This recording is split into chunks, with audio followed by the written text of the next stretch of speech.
ភាពជោគជ័យចាចំកូនបានជាកូនដែលល្អអូនទីនទៅណាមកណាក៏គេស្រឡាញ់ដែរសំដីសំដៅកាយវិការចេះគោរពចាស់ទុំចេះអោនលំទោនមានរបៀបពេលដែលចង់និយាយជាមួយយើងម៉ាក់កូនសុំនិយាយជាមួយម៉ាក់មួយឧមាថាខ្ញុំពងនិយាយមួយបងឯងអញ្ចឹងគាត់ចង់និយាយមួយខ្ញុំអញ្ចឹងគាត់ដើរមកគាត់សុំម៉ែថាពូឈប់និយាយសិនកូនសុំនិយាយមួយម៉ាក់កូនមួយហើយបានគេនិយាយចាចំណេះថាភាពជោគជ័យរបស់ខ្ញុំគឺខ្ញុំហ៊ាននិយាយថាខ្ញុំឥឡូវហ្នឹងគឺចិញ្ចឹមកូនបដៅកូនបានល្អបាទចាចុះណែបដៅកូនបែបម៉េចដែលធ្វើឲ្យអន្តិនឆ្លាតចេះលើទៅចិត្តម្ដាយមកពីខ្ញុំធ្វើអញ្ចឹងដាក់គាត់ពេលគាត់ធ្វើអីខុសឧមាថាធ្វើជ្រុះឬមួយក៏កពុបអីចឹងគាត់ភ័យចឹងណាអត់អីទេកូនជូតទៅបើកពុបអីចាំមកទៅទិញថ្មីឲ្យជូតឲ្យស្អាតទៅតទៅពេលគាត់ជូតស្អាតឲ្យស្អាតឃើញអត់ម៉ាមីប្រាប់ឲ្យកូនឯងចេះស្មីតែពេលគាត់ទៅសេអសចឹងគាត់ទៅសេខុសចឹងគាត់ខឹងមួម៉ៅចឹងថា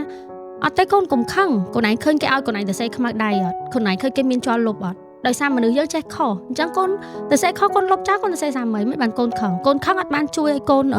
ទៅសេ homework នឹងចាប់ផងដែលមានវិន័យក្នុងគ្រួសារអត់មានតាបងមានកុំឲ្យទ្រលាប់ស្រែកមានការឲ្យកុំស្រែកកុំយំអញ្ចឹងណាឲ្យនិយាយគ្នាអីចឹងមានហើយពេលធ្វើខុសចឹងខ្ញុំអត់ដែរវាយឲ្យឈរសាពះអញ្ចឹងទេធំនឹងកន្លះម៉ោងអីហើយចុះសុំសួរតិចមូលហេតុអីបានពេលដែលកូនណែធ្វើខុសហើយឲ្យគាត់ទៅសាពះអញ្ចឹងខ្ញុំអត់ចង់វាយបងឲ្យគាត់ទ្រលាប់ដឹងថានេះឥឡូវត្រូវឈរកន្លះម៉ោងចុកជើងដែរវាចាំអាភាពឈឺចាប់នោះហើយអត់មានបានធ្វើអីរអប់សុកណាបាយឈរមើលអញ្ចឹងសឲ្យសាពះអញ្ចឹងហើយមានម្ដងទៀតគាត់ទៅញ៉ាំអីនៅ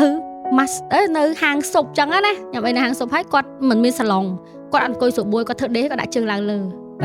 ទាំងពីរចែគាត់ធ្វើកាច់ប្រកិនពេញហាងស៊ុបហ្នឹងហើយមកចែអូនទីនម៉ាមីអត់ឲ្យកូនឯងដាក់ជើងចុះហើយដាក់ជើងចឹងឡើងរហូតដល់ម៉ាមីញ៉ាំចប់កៅអីហ្នឹងគេឲ្យអង្គុយអញ្ចឹងកូនឯងអត់អង្គុយមិនបានកូនឯងទៅលើកជើងឥឡូវលើកជើងចឹងរហូតដល់គាត់ត្រូវលើកជើងហ្នឹងរហូតដល់តែខ្ញុំញ៉ាំស៊ុបចប់ហើយយល់តែខ្ញុំអត់ដែរវាយទេបើវាយគាត់អត់យល់ទេគាត់ដឹងតែឈឺមួយផ្លែទេដល់ពេលហើយខ្ញុំសួរគាត់ចែគាត់ពេលគាត់ឈរលើកជើងយូរពេកសួរចុកជើងអត់កូនចុកតាម៉ាមីចុកអប់សុកអត់អប់សុកលេងហ្គេមតែលើកជើងដដែលឲ្យទូរស័ព្ទដេកលេងហ្គេមតែជើងត្រូវតែលើកឡើងលើចឹងរហូតដល់តែខ្ញុំញ៉ាំស៊ុបចប់ហើយតាំងហ្នឹងមកពេលទៅកន្លែងណាក៏អង្គុយមានរបៀបដែរ